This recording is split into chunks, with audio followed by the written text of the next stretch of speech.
여론조사 하나가 흥미로운 신호를 보내주고 있다. 지난 20일 한국갤럽이 발표한 여론조사 결과인데 대통령 국정 수행 긍정 평가가 66%로 나왔다. 올해 들어서 3개월 연속으로 60%대를 유지하고 있다는 뜻이다. 숫자만 보면 꽤 좋은 평가처럼 보인다. 그런데 이 숫자 뒤에 뭔가 이상한 신호가 숨어 있다. 바로 세대별 평가가 완전히 다르다는 것이다. 40대와 50대는 각각 78%, 77%로 높은 지지를 보내고 있다. 심지어 70대 이상도 60%의 지지율을 유지하고 있다. 그런데 20대는 어떨까? 겨우 48%다. 70대 이상보다도 12%포인트가 낮다니까 얼마나 차이가 나는지 알 수 있다. 이게 원래부터 그랬던 걸까? 아니다. 이게 진짜 흥미로운 부분이다. 지난해 6월 대선 당시를 살펴보자. 당시 지상파 출구조사에서 이 대통령은 20대에서 41.3%를 얻었고 70대에서는 34.0%를 얻었다. 뭐가 보이는가? 20대가 더 지지를 많이 했다는 것이다. 70대보다 7%포인트나 더 말이다. 그런데 9개월이 지난 지금 상황이 완전히 뒤바뀌었다. 70대는 60%까지 올라갔고 20대는 48%로 떨어졌다. 이건 단순한 변화가 아니다. 이건 완전한 역전이다. 뭐가 이렇게 변했을까? 전문가들은 입을 모아서 말한다.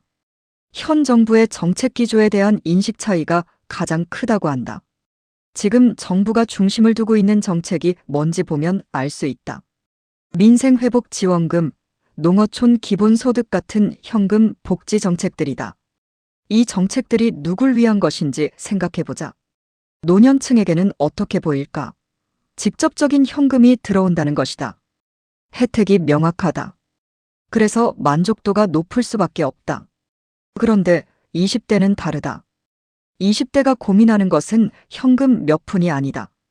취업은 어떻게 할 것인지, 결혼은 할 수 있을지, 집은 살 수 있을지 같은 미래의 문제들이다.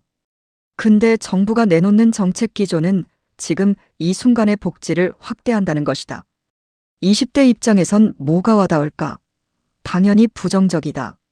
한국갤럽 3월 조사에서 이게 수치로도 나타났다.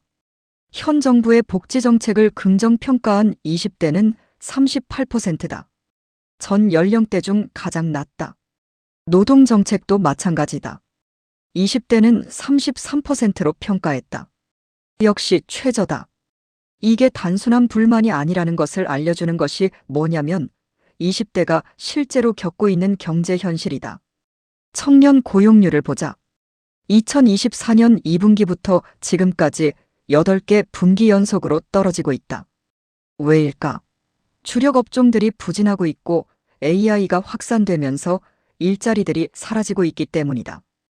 20대가 느끼는 불안감이 실제 데이터에 기반하고 있다는 것이다. 그럼 정부는 이에 대해 뭔가 대응을 하고 있을까? 한 여론조사 전문가의 말을 들어보자. 취업, 결혼 같은 청년 정책에 대한 언급 자체가 사라진 느낌이다. 이게 얼마나 심각한 지적인지 알 것 같다. 정책이 없다는 것이 아니다. 정책에 대한 언급이 사라졌다는 것이다. 20대의 문제가 정부의 우선순위에서 빠져 있다는 뜻이다. 더 구체적으로 보면 정부가 지금 집중하고 있는 것은 뭘까? 정치검찰 조작기소 국정조사 같은 정치적 이슈들이다. 한 정치 분석가는 이렇게 말했다. 검사를 불러 호통치는 것이 지지층인 40대에겐 효능감이 있을 수 있지. 근데 20대와는 무관한 얘기다. 20대가 이 정부를 왜 지지해야 하는지가 문제인 것이다. 이건 정말 핵심을 짚은 말이다. 40대한테는 정당한 분노라고 느껴질 수 있는 일들이 20대 눈에는 기성세대의 정치 싸움으로만 보인다는 뜻이기 때문이다. 그런데 더 문제가 뭔지 알 것 같은가? 이제 나올 데이터를 보면 진짜 심각해진다. 20대의 무당층 비율이 46%에 달했다. 46%다. 절반 가깝다. 남성은 45%, 여성도 46%다. 이게 뭘 의미하는가? 정당 정치에 대한 신뢰가 붕괴되었다는 것이다. 여야 어느 쪽도 자신들을 대변하지 않는다고 느끼는 세대가 절반이 됐다는 뜻이다. 이건 진짜 위험한 신호다. 특히 더 문제가 뭐냐면 보수 성향이 강한 20대 남성도 45%가 무당층이라는 것이다. 보통 보수 정치권의 지지층이 되어야 할 세대에서도 절반이 나는 어느 쪽도 지지하지 않는다고 답했다는 뜻이다. 30대도 비슷하다. 무당층 비율이 36%다. 20대보다는 낮지만 여전히 상당하다. 한국 갤럽 관계자는 이렇게 정리했다. 20대와 30대는 기본적으로 비슷한 정치 성향을 보이고 있다. 강도만 다를 뿐이다. 이제 상황이 뭔지 이해가 될 것 같다. 2030세대가 정치적으로 표류하고 있다는 것이다. 여기서 흥미로운 것은 앞으로 닥칠 일들이다. 지방선거가 약 40일 앞으로 다가왔다. 그리고 전문가들은 뭔가 위험한 신호를 읽고 있다. 보수 성향이 강한 2030세대 남성의 분노 투표를 촉발시키지 않는 것이 우선 과제다. 왜 그럴까? 지금 쌓이고 있는 불만 요인들을 보자. 1주택자의 부동산 양도소득세 장기 보유 특별공제 폐지. 이건 2030대 남성들 중에 주택을 생각하고 있는 사람들에게 직접적인 정책 변화다. 그리고 현 대통령 공소 취소 국정조사. 이건 또 다른 정치적 이슈다. 이런 것이 계속 쌓이면 뭐가 될까? 평소에는 투표장 가지 않던 2030세대 남성들도 투표장으로 나갈 수 있다는 것이다. 불만이 분노로 변하고 분노가 행동으로 이어진다는 뜻이다. 여기서 역사가 말해주는 것이 있다. 2018년 지방선거다. 기억할 것 같다. 그때 민주당이 광역단체장 선거에서 압승했다. 왜였을까? 여론조사 전문가들이 말하는 이유는 이것이다. 2030세대의 문재인 대통령에 대한 높은 지지율 때문이었다. 이들을 포섭해야 앞으로의 전국 선거에서 우위를 점할 수 있다. 역으로 생각해보면 2030세대를 잃으면 어떻게 될까? 큰 패배를 맞을 수 있다는 뜻이다. 지금의 상황을 정리하면 이렇다.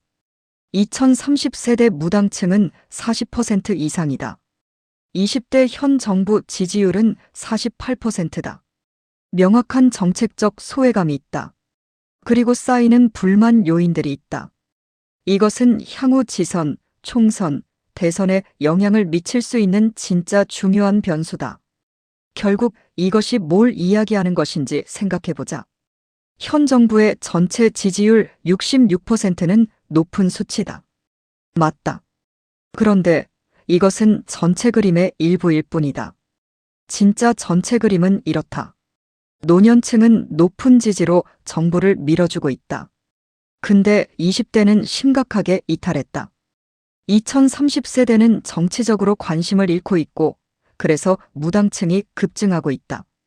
한국 정치의 세대 간 균열이 심해지고 있다는 뜻이다. 특히 중요한 것은 이것이다. 대선 당시 지지를 받았던 20대가 9개월 만에 가장 낮은 지지층으로 떨어졌다는 것이다. 이건 단순한 정책 호불호 문제가 아니다. 이것은 세대 간 신뢰의 붕괴를 의미한다. 이것이 앞으로 한국 정치의 흐름을 크게 바꿀 수 있는 신호다. 지금부터 40일의 지방선거, 그리고 앞으로의 총선과 대선까지. 이 모든 선거의 핵심 변수는 하나가 될 것이다. 2030세대를 어떻게 설득할 것인가? 이것이 앞으로 한국 정치를 결정할 가장 중요한 질문이 될 것이다.